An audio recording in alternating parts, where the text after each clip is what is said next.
नमस्कार, F junction में आपका स्वागत है। मैं हूं डिम्पी कालरा। तो आज सबसे पहले 5 बड़ी बातों से कार्यक्रम की शुरुआत करते हैं। आज के मेहमान हमारे साथ है राहुल शर्मा, जेएम फाइनेंशियल से। उनसे हम बातचीत करेंगे, समझेंगे कि इंडेक्स में क्या करना चाहिए।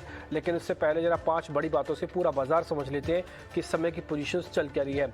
कल की शॉर्ट कवरिंग के बाद आज बाजार में फिर से बिकवाली है। ये शॉर्ट कवरिंग हमने वर्ड जानबूझ के आपके सामने लिखा, क्योंकि कल जो मार्केट्स के अंदर सिर्फ सौदे कट रहे थे, खरीदारी कम थी। एक तो गैप था, फिर गैप के बाद की जो पोजीशंस थी वो सिर्फ शॉर्ट्स को कवर करने की थी। आज फिर से बिकवाली का ट्रेंड है और आज हम 15,500 के भी नीचे फिसल गए हैं। ये एक अहम सपोर्ट था 15,500 वाला, और उसके नीचे भी हम ट्रेड कर रहे हैं। हालांकि भी क्लोजिंग नहीं हुई है, क्लोजिंग बेसिस पर चेक करना होगा 15,500 के ऊपर या फिर नीचे रहते हैं। अगर नीचे रहे तो फिर दिक्कत है, अगर ऊपर आ जाते हैं तो सेकंड डे ऐसा होगा जब 15,500 के ऊपर क्लोज करेंगे, अच्छी बात दिखेगी। ऑप्शंस का डाटा ये कहता है कि चांसेस थोड़े कम है, क्योंकि 15,000 की कॉल में जोरदार बिकवाली हो रही है और पुट में खरीदारी हो रही है। यानी कि जो झुकाव है उस तरफ थोड़ा पुट की तरफ ज़्यादा है। पुट में लोग पैसा बना रहे हैं, शेयर का पुट पे पैसा लगा के पैसा बन रहा है।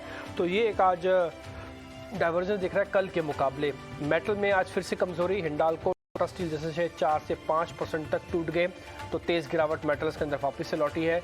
मेटल का स्ट्रक्चर इस पूरे सेगमेंट के हिसाब से सबसे कमजोर है, सबसे कमजोर, और इसलिए आप देख पा रहे हैं किसी तरह का कोई पुल बैक आता नहीं, आता है तो फिजल आउट हो जाता है सेकंड डे। इंडिया विक्स 1% फिर से ऊपर आया, हालांकि 22 के ऊपर नहीं पहुंचा, इसलिए कॉन्फिडेंस आप रख सकते हैं कि बाजार बहुत ज़्यादा टूटेगा नहीं और बहुत ज़्यादा चलेगा नहीं। शायद रेंज का मार्केट आज रह जाएगा, इसी पे ही चर्चा हम करेंगे। लेकिन उससे पहले फटाफट से एक बार रिपोर्ट कार्ड, यानी कि कल के जो हमारे मेहमान जुड़े थे प्रशांत सावंत, उन्होंने जो शेयर्स दिए थे उसका रिपोर्ट कार्ड आपके सामने लेके आते हैं। फिर आज के मेहमान से कनेक्ट होंगे, निफ्टी का आउटलुक आपके सामने रखेंगे।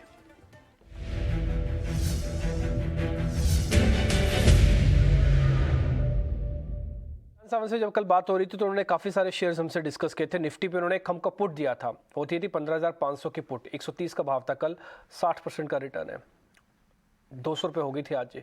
तो एक शानदार मूवमेंट आपको यहाँ पे मिला है। एल्केम की रिकमेंडेशन थी कल, इकलौते 2-3 शेयर ऐसे थे जहाँ पे अनवाइंडिंग आ रही थी, तो हमने जब पता किया तो उन्होंने कहा इसको बेच के ही रखो, 3% का आपको यहाँ पे गेन आया होगा। जुबलेंट फूडवर्कर वाले रिकमेंडेशन लिस्ट में था, उन्होंने भी कहा कि जुबलेंट को खरीदा जा सकता है, 508 रुपये का कल का भाव था, 1.5% का गेन यहाँ से आपको आया होगा। तो खरीदने बेचने सब तरह के सौदे आपको मिले होंगे और उम्मीद करते हैं कि रिपोर्ट कार्ड आपके लिए काफ़ी बेहतर साबित होगा। आज के जब मेहमान से हम बातचीत करेंगे तो आप सारे शेयर्स को अच्छे से नोट कीजिएगा, उसके स्टॉप लॉस, उसके टारगेट। तो इसी तरह का रिपोर्ट कार्ड हम कल भी आपके से लेके आएंगे, ताकि मेहमान जो हमको शेयर्स दे रहे हैं उससे हमको भी थोड़ा आइडिया लग पाए कि हम पोजीशंस क्या कर रहे हैं, और आपको भी थोड़ा आइडिया लग पाए कि हाँ जो शेयर हमने लिए हैं मोटा मोटी कितना प्रॉफिट उससे आ रहा है, हमको बेचना है, क्या करना है, आपको इसी कार्यक्रम में पता भी लग जाएगा। आगे बढ़ते हैं, आज के मेहमान का स्वागत करते हैं और उनसे फटाफट से निफ्टी के बारे में पता करेंगे। राहुल हमारे साथ जुड़ चुके हैं। राहुल, बहुत शुक्रिया, थैंक यू वेरी मच आज समय देने के लिए।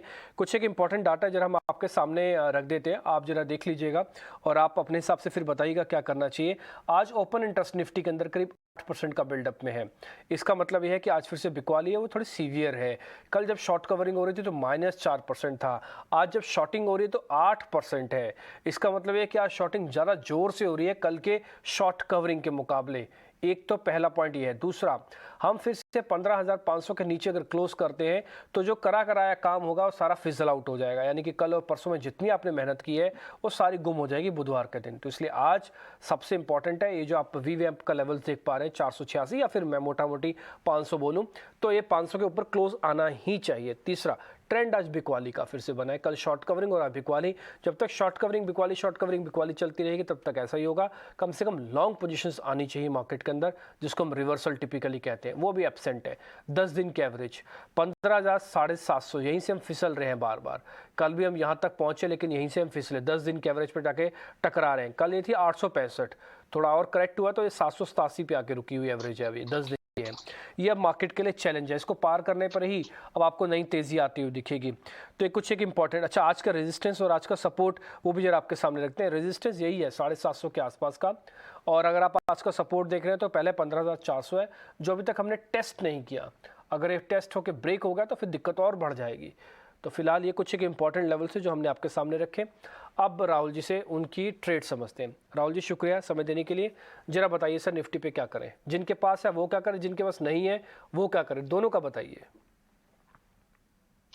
जी हाँ, नमस्कार डिम्पी जी। देखिए थोड़ा बाज़ार में एक तरह से जो हिसाब से वोलेटिलिटी है, ट्रेडिंग करना डेफ़िनेटली रिटेल ट्रेडर्स के लिए यहाँ पर मुश्किल है। बाउंस बैक जो है ख़ास करके 1 दिन से ज़्यादा टिक नहीं रहे, तो डेफ़िनेटली पोजिशनल ट्रेडर्स यहाँ पर कोई व्यू बनाए उसके पहले मार्केट रिवर्स कर देता है। देखिए ब्रॉडली इसका रीज़न ये है कि अभी तक एफआईआईज़ के जो ओवरऑल पोज़ीशंस हैं वो शॉर्ट की तरफ जारी है। कल के सेशन में अगर हम देखें तो निफ्टी में शॉर्ट कवरिंग थी, तकरीबन 8 साढ़े 8% ओपन इंटरेस्ट घटा था। लेकिन निफ्टी का जो ओपन इंटरेस्ट था वो मोटा-मोटी लाइक 1% प्लस माइनस था, तो ज़्यादा कोई शॉर्ट कवरिंग निफ्टी के अंदर देखने को नहीं मिली कल के सेशन में। अब आज वापस निफ्टी के अंदर सेलिंग प्रेशर देखने को मिल रहा है। शॉर्ट पोज़ीशंस बिल्ट अप होते हुए दिख रही है और जो निफ्टी का पुट कॉल रेशियो है वो काफ़ी एग्रेसिव तरीके से नीचे आया है कॉल राइटिंग की बदौलत। अगर आप ऑप्शन चेन देखेंगे तो काफ़ी हेवी कॉल राइटिंग देखने को मिली है आज के सेशन में। तकरीबन 1.6 lakh open interest built up हुआ है 15,500 के कॉल ऑप्शंस में और कहीं न कहीं मार्केट जो है सेकंड हाफ में आज मेरे हिसाब से और एक ब्रेकडाउन देने की कोशिश कर रहा है। तो अगर आपको ट्रेड लेना है तो जो आज का जो लो है 425 का 15,425 फ्यूचर में उसके नीचे शॉर्ट करे। मुझे लगता है कि अगर वो लेवल टूटता है तो एक तकरीबन 100 से सवा 100 पॉइंट का डिप निफ्टी में नीचे में देखने को मिल सकता है। 15,300 तक का लेवल मेरे हिसाब से वापस निफ्टी रीटेस्ट करता हुआ दिखेगा। तो प्योरली इंट्राडे या मे बी कल तक के लिए आप निफ्टी में शॉर्ट करके चले। आज का डे लो का लेवल टूटता है उसके नीचे शॉर्ट करें, स्टॉप लॉस लगाए 15,480 का और एक तरह से ये ब्रेकडाउन ट्रेड प्ले आउट हो सकता है जो हिसाब से आज की मार्केट ब्रेड एक तरह से बेयर्स को यहाँ पर पूरा का पूरा सपोर्ट दे रही है। जहाँ तक बैंक निफ्टी का सवाल है, बैंक निफ्टी में जैसे कल के सेशन में शॉर्ट कवरिंग ज़रूर थी, लेकिन प्राइस एक्शन लास्ट लास्ट के लाइक डेढ़ घंटे में वापस हमने देखा कि बैंक निफ्टी में पुल बैक आया और मेरे हिसाब से शॉर्ट्स को इनफ चैलेंज नहीं हुआ है यहाँ पर और जो हिसाब से बैंक निफ्टी का सेटअप है आई थिंक जैसे बैंक निफ्टी कल के लो के नीचे सस्टेन करता है, कल का लो था 32,840 उसके नीचे सस्टेन करता है तो बैंक निफ्टी में भी एक नई वीकनेस आती हुई दिखेगी आज के सेशन में और हमें लगता है कि वहां पर भी आपको 300-400 पॉइंट तक की डिप देखने को मिल सकती है आज और कल में। तो दोनों इंडाइसेस में बायस नीचे की तरफ है। निफ्टी में कंडीशनल ट्रेड है, अगर आज का लो टूटे तो एक फास्ट 100 सवा 100 पॉइंट के डाउन मूव के लिए आप निफ्टी शॉर्ट करके चल सकते हैं। ठीक है, निफ्टी शॉर्ट करने की रिकमेंडेशन है 450 का एक 450 इनफैक्ट 500 वाला एक रेंज जो है पूरा एक स्टॉप लॉस का रहेगा। ये हम आपको सुबह से भी बता रहे हैं कि कल 500 का अच्छा सपोर्ट था, आज 500 का अच्छा रेजिस्टेंस है। आधे घंटे पौना घंटा लगा होगा मार्केट को 500 को लेवल को तोड़ने के लिए। जैसे तोड़ा दिन भर का हिस्सा है, बाजार इसके ऊपर ही नहीं आ पा रहा है। 450 फिर से फिसल जाता है, 450 पौने या 500 फिर से फिसल जाता है। एक मैं चार्ट आपकी स्क्रीन पर लेके आ रहा हूँ, ये आवरली चार्ट है निफ्टी का। एक्चुअली इसके अंदर आपको थोड़ा और क्लियर हो जाएगा कि कहाँ पे प्रॉब्लम है। ये आप जो नीचे पहला सर्कल और सेकंड सर्कल देख पा रहे हैं, ये 15,700 750 वाली रेंज है।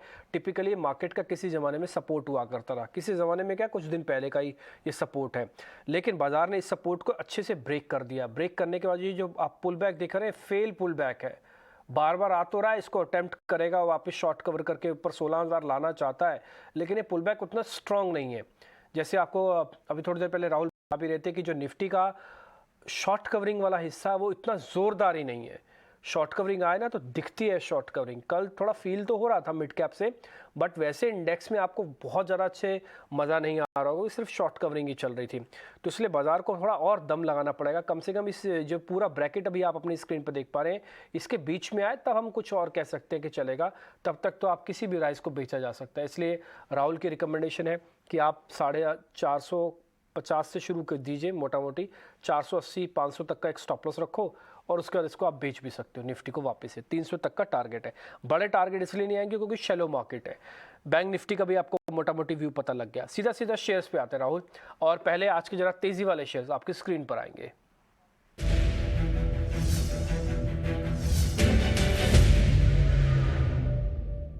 दो शेयर है सर, एक श्रीराम ट्रांसपोर्ट, कल की अच्छी क्लोजिंग, आज की अच्छी opening. In spite of this कि बाजार कहीं भी जाए, ये शेयर आज कल में थोड़ा ठीक ठाक दिखा हमको, वॉल्यूम के हिसाब से भी ठीक दिखा। और दूसरा शेयर है पॉलीकैब। पिछले 2-3 दिन से इसमें पहले शॉर्ट कवरिंग आई थी, आज कुछ लॉन्ग पोजीशंस भी बनी है, यानी कि पहले बेस बनाया, अब चलने के लिए फिर से तैयार हो रहा है। सर जरा दोनों शेयर्स को चेक कर लीजिए, पॉलीकैब और श्रीराम ट्रांस। जी देखिए, यहाँ पर क्लियरली श्रीराम ट्रांसपोर्ट फाइनेंस का जो स्ट्रक्चर है वो ज्यादा रोबस्ट दिखाई देता है। देखिए पॉलीकैब में अगर हम कंपेयर करेंगे तो एक बाउंस बैक जैसा अमाउंट दिखाई देता है, लेकिन श्रीराम ट्रांसपोर्ट फाइनेंस लगातार अपने 50 दिन के मूविंग एवरेज के पास ट्रेड कर रहा था, और कल के सेशन में डिसाइसिवली ये एवरेज इसने निकाला है। अब देखिए इसका जो 200 दिन का मूविंग एवरेज है 1220 का है। मेरे ख्याल से 1220 तक के लिए एक इमीडिएट टारगेट यहाँ पर बनेगा श्रीराम ट्रांसपोर्ट फाइनेंस में। 1220 अगर निकलता है तो पोजिशनली मुझे लगता है कि यहाँ पर एक बड़ी ट्रेजेक्टरी चेंज होती हुई दिखेगी इस स्टॉक के अंदर। जो स्टॉक का जो एक तरह से पूरा सेटअप है, इनफैक्ट ये स्टॉक तकरीबन मार्च महीने से एक तरह से एक ट्रायंगल बनाकर कंसोलिडेट कर रहा है, जहाँ पर बेस जो है इसके लगातार शिफ्ट हो रहे हैं। इसने मार्च महीने में तकरीबन 1000 रुपए के आसपास बेस बनाया था, मई महीने में तकरीबन 1050 के आसपास बेस बनाया था, और अब जून में मेरी सबसे 1100 का एक बहुत ही स्ट्रॉन्ग बेस है। तो इसका 1150 का है, 1150 के स्टॉप लॉस से खरीदारी कर सकते हैं इसमें।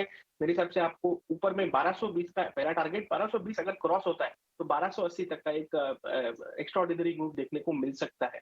अब देखिए ब्रॉडली मार्केट को भी थोड़ा सपोर्ट करना होगा। अगर निफ्टी ब्रेकडाउन मोड में रहेगा तो शायद उतना जबरदस्त ना चले, शायद 1220 तक जाके फिजल आउट हो जाए। लेकिन अगर ब्रॉडर मार्केट सपोर्टिव रहा तो मेरे हिसाब से 1280 का एक पोजिशनल टारगेट आपको श्रीराम ट्रांसपोर्ट फाइनेंस में देखने को मिल सकता है।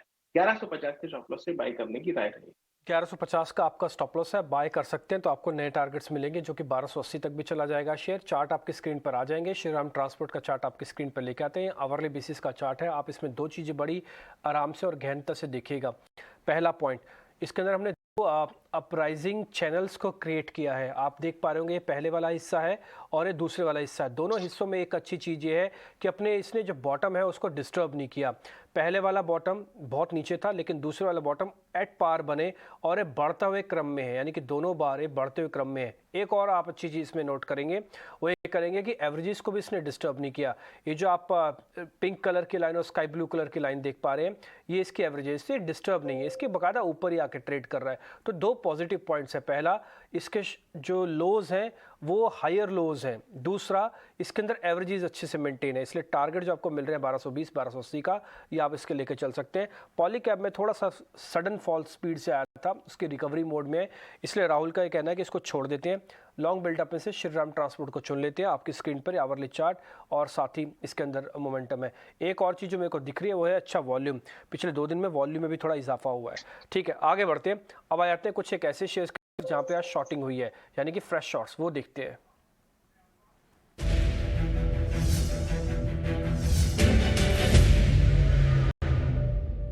दो शेयर हमको दिखे राहुल, एक तो यूपीएल है, दूसरा जिंदल स्टील। एक्चुअली मेटल्स में तो क्या है ना, आजकल तो अब सिर्फ अक्कड़ बक्कड़ बम्बे वो करके भी चुन लीजिए, वो सबको टूटना ही है और टूट ही रही है। अब तो इतने करेक्ट हो गए कि 40% आने के बाद भी कई इन्वेस्टर्स लिस्ट लेके बैठेंगे, इनको बाय करेंगे, लेकिन कन्विक्शन ही नहीं जाग रहा बाय करने का। किस लेवल पे जाके कहें कि इनको बाय करें। जिंदल स्टील एक बार जरा चेक कीजिएगा, आज 6% नीचे है। यूपीएल के अंदर भी गिरावट थोड़ी बढ़ गई है, जब हम लेके आए थे तो 4.5% था, 5.5 हो गया है। एक बार जरा दोनों शेयर्स को चेक कर लीजिए सर आप। जी हाँ, देखिए मेरे हिसाब से दोनों के कंपैरिजन में जैसे आपने कहा नो ब्रेनर है मेटल्स में शॉर्ट करना।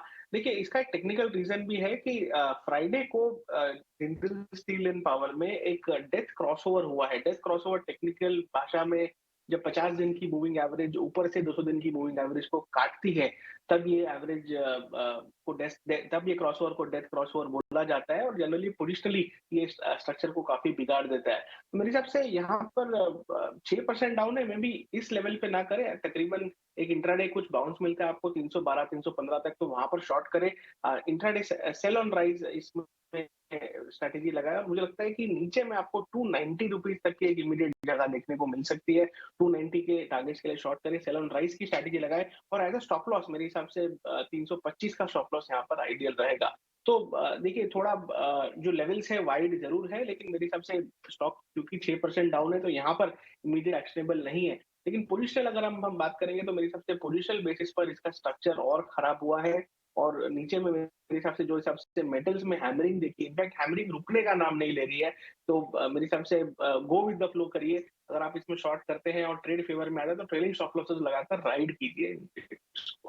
राहुल एक बार जरा यूपीएल के चार्ट भी देखेंगे, आपको ये कितना डिस्टर्ब लग रहा है। एक्चुअली प्रॉब्लम क्या है ना, यूपीएल के चार्ट में आपको जरा दिखा भी देता हूँ, आप भी इसको जरा नोटिस कीजिएगा, देखिएगा ज़रूर, और फिर से मेरे को बताइएगा कि ये डिस्टर्ब तो नहीं करेगा बहुत ज़्यादा आगे चल के, क्योंकि इसकी प्रॉब्लम क्या हो रही है ना, यूपीएल के अंदर पहले एक अच्छा सडन स्पाइक के बाद अच्छा मूव आया था, साइडवेज हुआ था, हमने इसको टेस्ट यहाँ पे कर रखा है और ये अपने लॉस को प्रोटेक्ट करा था। बट फाइनली अभी क्या हुआ है ना, जिस डेथ ग्रोथ की आप बात बोल रहे हैं, ये मैंने डेली बेसिस पे लगाया और यहाँ पे देख पा रहे सडन फॉल हुआ है ये वाला हिस्सा, और इसने इसके सारे जो साइडवेज वाला मूव है ना उसको भी ब्रेक कर दिया। अब टिपिकली क्या है कि कभी शेयर कोई राइज करता है ना, उसका कि 20 से 25% तो इनगल्फ हो चुका है, ख़त्म हो चुका है। आगे आपकी रिकमेंडेशन क्या है? ये कहीं ऐसा तो नहीं है कि और नीचे आ जाएगा और कोई बड़ी बात नहीं है कि 550 तक भी आ जाए ये? देखिए मैं जब भी ऐसे लाइक बड़े स्ट्रक्चर स्टडी करता हूँ तो 200 वीक के मूविंग एवरेज देखता हूँ। 200 वीक के मूविंग एवरेज यानी कि जनरली 4 साल की साइकिल होती है। तो 4 साल वाले साइकिल का जो एवरेज है वो 611 पर आ रहा है और 611 का लेवल अगर टूटता है तो मेरे हिसाब से इसमें एक नया बेयर मूव चालू होगा जो काफी डैमेज कर सकता है पूरे के पूरे टेक्निकल सेटअप को। तो देखिए बड़ा एवरेज है, यहाँ पर शॉर्ट मत कीजिए। मेरे हिसाब से अगर 611 का लेवल टूट जाता है, देखिए ये स्टॉक ने बिना किसी बाउंस बैक के 7 जून से तकरीबन 780 से करेक्शन शुरू किया है और अब एक बड़े एवरेज के पास आ रहा है, तो इसलिए यहाँ पर रिस्क रिवॉर्ड शॉर्ट्स के लिए फेवरेबल नहीं है। तो मैं वेट करूंगा, अगर ये 611 का लेवल क्लोजिंग बेसिस पर टूट जाता है तो मेरे हिसाब से यहाँ पर एक फ्रेश 10% डाउनसाइड की जगह ओपन होगी और जहाँ पर एक फ्रेश ट्रेड लिया जा सकता है। यहाँ पर भी मेरे हिसाब से जो डेथ क्रॉसओवर है आने वाले 1-2 सेशन में देखने को मिल सकता है। ऑलमोस्ट 50 दिन की मूविंग एवरेज कट करने को है, 200 दिन की मूविंग एवरेज को, बट ये थोड़ा वेट एंड वॉच वाला है। हो सकता है कि बाउंस मिले हमें और बाउंस में एक तरह से 650 के आसपास रिस्क रिवॉर्ड जो है वापस फेवरेबल होता दिखेगा बेयर ट्रेड्स लेने के लिए। ठीक है, जब तक 6-10 नहीं जाता तब तक इसकी वेट कर लेते हैं यूपीएल के, लेकिन उससे पहले वाला सौदा है जिंदल स्टील, वो आपको ट्रेड के रूप में हमने कन्वर्ट कर दिया। आप अपना स्टॉप लॉस और टारगेट एक बार वापस से चेक कर लीजिए और किस रेंज में बेचना है ये भी आपको बता दिया।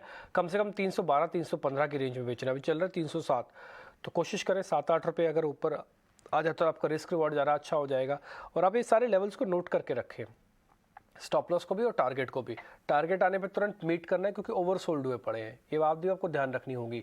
दूसरी बात यह है कि आपको स्टॉप लॉस इसलिए ध्यान रखना है क्योंकि अगर कट गया तो फिर इसमें शॉर्ट कवरिंग फास्ट आएगी। तो जब तक ट्रेंड चल रहा है तब तक आप इसके फ्रेंड रहिए, लेकिन जैसे ट्रेंड रिवर्सल होगा आपको सौदे से बाहर भी आना होगा। तो इसलिए stop loss, target, entry level, exit level सब कुछ याद होना चाहिए। इसलिए हम समय देके ज़्यादा से कम शेयर ज़्यादा से ज़्यादा समय देके आपके सामने रखते हैं ताकि आप जो भी ट्रेड करें वो बेहतर तरीके से कर पाएँ। आगे बढ़ते हैं, अब आ जाते हैं हम उस कैटेगरी के अंदर जहाँ पे अनवाइंडिंग के शेयर्स आपको दिखेंगे। तो एल्केम लैब कल भी टूटा था, आज भी टूट रहा है। ग्रेनुलस इंडिया, आज एक नया शेयर हमको मिला है। एक्चुअली बायक और ग्रेनुलस में से हम चुन रहे थे कि किसको दें, आपके सामने रखें। तो राहुल जरा चेक कर लीजिएगा, एक तो ग्रेनुलस इंडिया और दूसरा एल्केम लैब, ये कल भी टूटा था, आज भी 2% नीचे है। जी हाँ, देखिए ग्रैन्यूल्स ने अपना 200 वीक का जो मूविंग एवरेज है वो दूसरी बार ब्रेक किया है पिछले 1.5 महीने में और मुझे लगता है कि यहाँ पर वीकनेस एक्सटेंड होते हुए देखने को मिल सकती है। ओवरऑल अभी भी स्टॉक के अंदर ओपन इंटरेस्ट बाकी है जो मेरे हिसाब से अनवाइंड होता हुआ दिखेगा और भी तो ओवरऑल जो बायस है ग्रैन्यूल्स में, आई थिंक पोजिशनली अगर हम बात करें तो मेरे हिसाब से 220 215 तक के लेवल्स आपको शॉर्ट साइड में देखने को मिल सकते हैं और साइकोलॉजिकली मुझे लगता है कि कहीं ना कहीं ये स्टॉक आने वाले कुछ समय में 200 रुपए तक के लेवल टेस्ट कर सकता है। तो क्लियरली बायस जो है शॉर्ट की तरफ है ग्रैन्यूल्स के अंदर। 250 का एक टर्न अराउंड लेवल रहेगा जिसको मैं स्टॉप लॉस की तरह यूज करूंगा। 250 के स्टॉप लॉस से इसमें बायस शॉर्ट रखे, मेरे हिसाब से 225 और 200 रुपए तक के लेवल्स आपको में देखने को मिल सकते हैं ग्रैन्यूल्स इंडिया। ठीक है, 200 रुपये तक के टारगेट देखने को मिल सकते हैं। ग्रेनुलस इंडिया का चार्ट हम आपकी स्क्रीन पे ले आते हैं। इस बीच आप सर, अच्छा आप एल्केम पे तो कुछ नहीं कहेंगे ना, सिर्फ ग्रेनुलस भी रिकमेंडेशन है ना आपकी? जी हाँ, देखिए दोनों के कंपैरिजन में ग्रैन्यूल ज्यादा प्रेफरेबल है। हालांकि एल्केम का भी सेटअप बेरिश ही है, 50 दिन के मूविंग एवरेज से नीचे ट्रेड कर रहा है, लेकिन थोड़ा क्या बड़ा स्टॉक है, मूव्स भी थोड़े बड़े होते हैं, तो कंपैरेटिव बेसिस पे ग्रैन्यूल्स यहाँ पर ज्यादा बेहतर दिखता है। ग्रेनुलस ज़्यादा वीक है। आपको मैंने थोड़ा सा अभी वो चार्ट दिखाता हूँ, आपको ध्यान होगा थोड़ी देर पहले हमने श्रीराम ट्रांसपोर्ट का दिखाया था, बढ़ते हुए क्रम में चार्ट था, ये गिरता हुआ क्रम का चार्ट है, सेम है, एज इट इज़ है। श्रीराम ट्रांसपोर्ट पे बाय यही रीज़न की वजह से था और यहाँ पे फॉल इसी रीज़न की वजह से है। यानी कि हर अपने टॉप को ये लोअर टॉप्स को क्रिएट करता है, यानी कि जब भी नया टॉप बनाएगा तो पिछले वाले से नीचे होगा और नीचे खिसकते खिसकते पहली बार में खिसका और अब दूसरी बार में खिसक रहा है। और इस चैनल का अगर आप बॉटम देखेंगे तो करीब 200 रुपये तक का आका बनता है। तो इस चैनल का अगर ब्रेक कर देगा तो और दिक्कत आएगी, नहीं तो कम से कम बॉटम तक तो चला ही जाएगा, जो कि 200 रुपये तक का आके बनता है। इसलिए रिकमेंडेशन ग्रेनर्स इंडिया पे है। इसको साइडवेज नहीं कहेंगे बल्कि इसको धीरे धीरे करके फॉलिंग कहेंगे। साइडवेज होता तो पहले वाले हिस्से में आके खत्म हो जाता, लेकिन उसके बाद जब सेकंड चैनल बनाया है, ये इसका थोड़ा ज़्यादा डैमेजिंग और ज़्यादा प्रॉब्लमेटिक चैनल है। खैर आगे बढ़ते हैं। अब एक ऐसी कैटेगरी हम लेके आ रहे हैं जिसमें 48 घंटे के अंदर आपको पैसा बन सकता है, यानी कि 2 दिन के कमाई वाले शेयर्स, तेजी दिख सकती है।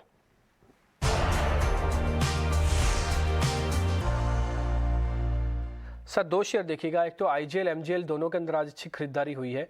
वैसे परसेंटेज में नहीं, लेकिन कन्विक्शन में तो हम कह ही सकते हैं। आप जरा एक बार चेक कर लीजिए आईजीएल और एमजीएल में कितना दम है। आईजीएल चेक कीजिएगा, हमारे लिस्ट में सिर्फ वही हमने रखा। और दूसरा है सर टीसीएस। एक्चुअली हमने टीसीएस जानबूझ के रखा क्योंकि हमको लग रहा है इन्फोसिस, टीसीएस जैसे जो पक्के शेयर है आईटी के, ये शायद बाजार को संभालने का भी काम करेंगे और इनमें थोड़ी शॉर्ट कवरिंग आ सकती है। सर जरा चेक कर लीजिए टीसीएस और आईजीएल। जी हाँ, देखिए निफ्टी आईटी इंडेक्स अगर हम देखें तो एक बेरिश बुलिश डाइवर्जेंस है। यहाँ पर नया लो बनाया आईटी इंडेक्स, लेकिन आरएसआई और जो मोमेंटम इंडिकेटर्स है वो यहाँ पर इंडिकेट कर रही है कि एक बाउंस बैक देखने को मिलना चाहिए। और पूरा का पूरा आईटी पैक में एक गैप डाउन ओपनिंग हुआ था फ्राइडे को, जिसके बाद में गैप भरा हुआ नहीं है। तो मेरे हिसाब से गैप फिलिंग एक्टिविटी टीसीएस में देखने को मिल सकती है। इनफैक्ट पूरा का पूरा जो लार्ज कैप आईटी पैक है उसमें बाउंस बैक मेरे हिसाब से कंटिन्यू रहना चाहिए। और जहां तक टीसीएस का सवाल है, 3340 तक के लेवल्स, यानी कि तकरीबन 110 रुपए तक की अपसाइड आपको इमीडिएट बेसिस में यहाँ पर देखने को मिल सकती है। स्टॉक अपने मल्टीपल रेजिस्टेंस 3250 को निकालने की कोशिश कर रहा है। 3250 जैसे निकलता है मेरे हिसाब से मोमेंटम यहाँ पर पकड़ता हुआ दिखेगा, बट इसे यहाँ पर भी बाय करके चला जा सकता है। इसमें 3200 के नीचे का स्टॉप लॉस लगाइए, 3175 टू बी प्रिसाइज, 3175 के स्टॉप लॉस से बाय कीजिए। मुझे लगता है कि यहाँ पर आपको 3340 तक के लेवल्स अगले 2 ट्रेडिंग सेशन में देखने को मिल सकते हैं। ओके ठीक है सर, दूसरा शेयर आईजीएल है, इसके ऊपर आप कुछ कमेंट करेंगे? जी हाँ, देखिए आईजीएल में भी इनफैक्ट डबल बॉटम जैसा सपोर्ट है, लेकिन थोड़ा यहाँ पर कन्विक्शन लो है, बिकॉज हमने देखा है कि पास्ट में बाउंस बैक 2-3 दिन चलते हैं और फिर फिजल आउट हो जाते हैं। तो आज तीसरा दिन है जब स्टॉक ग्रीन में है अगेंस्ट द मार्केट, तो थोड़ा मुझे यहाँ पर कॉशन एडवाइस है। इनफैक्ट इसमें अगर एक 365 का लेवल अगर निकलता है तो आई थिंक यहाँ पर शॉर्ट्स चैलेंज हो सकते हैं। अदरवाइज मुझे लगता है कि वापस ये स्टॉक नीचे की तरफ स्लाइड होता हुआ दिखेगा। इसमें एक बार टारगेट स्टॉप लॉस आप वापस दिखा दीजिए जल्दी से। एक बार चार्ट भी हम टीसीएस का दिखा रहे थे, फिर बाद में राहुल जी की ट्रेडिंग कॉल्स में हम आपके सामने लेके आएंगे। चार्ट्स आपके स्क्रीन पे आ जाएगा। टीसीएस का पहले लेवल्स नोट कीजिए, 3340 और 3200 का स्टॉप लॉस है और एक पुल बैक के सौदे बन सकते हैं। एक्चुअली मैं बोलूँगा कि जो इन्वेस्टर है उनको अगर थोड़ा बहुत भी डालना चाहे तो वो डाल सकते हैं। एक इंपॉर्टेंट ऑब्जर्वेशन ये है कि इसका प्रीवियस लो जो था, जो आप अपनी स्क्रीन पे इस कॉर्नर में देख पा रहे हैं, ये जो अभी लो बना है, यानी कि जिसको हम पैनिक लो कह रहे हैं बाजार के गिरने के साथ साथ में, वो ऑलमोस्ट मैच कर गया और वहाँ से एनगल्फिंग होगी शुरू। यानी एनगल्फिंग का मतलब ये होता है कि गिरावट का ट्रेंड है वो काफ़ी हद तक अब खत्म होता दिख रहा है और यहाँ पे बायर्स का लॉबी वापस से बनती हुई दिख रही है। ये इंडिकेट करता है थोड़ा शॉर्ट कवरिंग आएगी और कोई बड़ी बात नहीं, 3400 तक का आपको टारगेट यहाँ पे मिल जाए। 50 दिन के एवरेज को हिट करेगा, बाद में 200 दिन के एवरेज को हिट करेगा और ये चैनल का अपर एंड भी होगा। तो उम्मीद तो काफ़ी है कि अपने लॉस को प्रोटेक्ट करेगा और आगे चल के ये शेयर चल सकता है। तो टीसीएस आपके रिकमेंडेशन लिस्ट में लेवल्स वापस से नोट कीजिएगा। 3280 का एक स्टॉप लॉस होगा आपको और यहाँ पे टारगेट आपको 3200 का माफ कीजिए स्टॉप लॉस है और 3340 तक का टारगेट है। आगे बढ़ते हैं। अब राहुल जी आपके जरा ट्रेड वो बता दीजिए, फिर हम एक दो शेयर और अगर समय में होगा तो फिर आपसे पूछेंगे। जी हाँ, देखिए 2 आइडियाज है, दोनों के दोनों बाय की तरफ है, बिकॉज रिस्क रिवॉर्ड्स काफी फेवरेबल है इनमें। एक है आईटीसी, लगातार अपने 50 दिन के मूविंग एवरेज के ऊपर ट्रेड कर रहा है और हायर हायर हाई और हायर लो का जो सेटअप है इसमें अभी भी बरकरार है। आईटीसी को बाय किया जा सकता है 257 के स्टॉप लॉस से और मुझे लगता है कि 280 285 तक के लेवल्स यहाँ पर आते हुए दिख सकते हैं आने वाले कुछ सेशंस में। तो पोजिशनल बेसिस पर आईटीसी पे लॉन्ग है। दूसरा जो है वो ऑटो पैक्स है। देखिए मेटल प्राइसेस में हमने करेक्शन देखा है, मेटल स्टॉक्स नीचे आ रहे हैं और जनरली हिस्टोरिकली जब जब मेटल्स में करेक्शन हुआ है ऑटो स्टॉक्स के लिए पॉजिटिव रहा है। तो वो लॉजिक से और साथ ही में जो इंडिविजुअल टेक्निकल सेटअप है अशोक लेलैंड का काफी स्ट्रांग है। यहाँ पर मेरी तरफ से अशोक लेलैंड को 128 के स्टॉप लॉस से बाय किया जा सकता है। तकरीबन 5 रुपए की रिस्क है और मुझे लगता है कि यहाँ पर 150 रुपए तक का अटेम्प्ट यहाँ पर देखने को मिल सकता है आने वाले 8 से 10 सेशन में। तो पोजिशनल बेसिस पर दोनों के दोनों बाय है, अशोक लेलैंड और आई। अशोक लेलैंड और आईटीसी, पहले अशोक लेलैंड के लेवल्स आप नोट कीजिए 145 से 150, 128 का स्टॉप लॉस। अब आईटीसी के लेवल को नोट कीजिएगा। आईटीसी के अंदर एक इंटरेस्टिंग चीज़ है, हम आपको चलते चलते वो भी दिखा देते हैं। पहले आप लेवल जरा नोट कर ले, 280, 285 और 257 का एक स्टॉप लॉस है। अब आते हैं इसके लेवल्स पे और चार्ट पे, माफ कीजिए। जहाँ पे हमने एक गोला बनाया हुआ है ना आपके लिए, ये वाला हिस्सा जो इसकी इनहेरेंट स्ट्रेंथ को बता रहा है। इसी पूरे गोले के यानी इसी समय के अंदर बाजार टूट रहा था, लेकिन शेयर टूटा नहीं, बल्कि ना केवल टूटा बल्कि इसने अपनी 50 दिन की एवरेज को भी ब्रेक नहीं होने दिया। तो इसकी इनहेरेंट स्ट्रेंथ को बताता है, जो कि 250 के आसपास की है। अब सर ने दिया 257 का आपको स्टॉप लॉस। एक्चुअली में 257 और या 250 का जो पूरा दायरा है, ये एक बेस वाला है, इसको प्रोटेक्ट करके रखा इसने बहुत अच्छे से। इसलिए उम्मीद करते हैं कि जब मार्केट के अंदर थोड़ी बहुत शॉर्ट कवरिंग आएगी तो डिफेंसिव कम एग्रेसिव शेयर आईटीसी ये अच्छा चल जाएगा। 280, 285 आपका टारगेट है, आपके लिए स्टॉप लॉस है। बस मेरे को यही बताना था। दूसरी बात, वैसे आप देखेंगे इसने अपने चैनल को भी डिस्टर्ब नहीं किया था, जो भी चार्ट पे आप देख पा रहे थे, लेकिन आप लेवल्स नोट कर लीजिए 280, 285 और 257 का स्टॉप लॉस।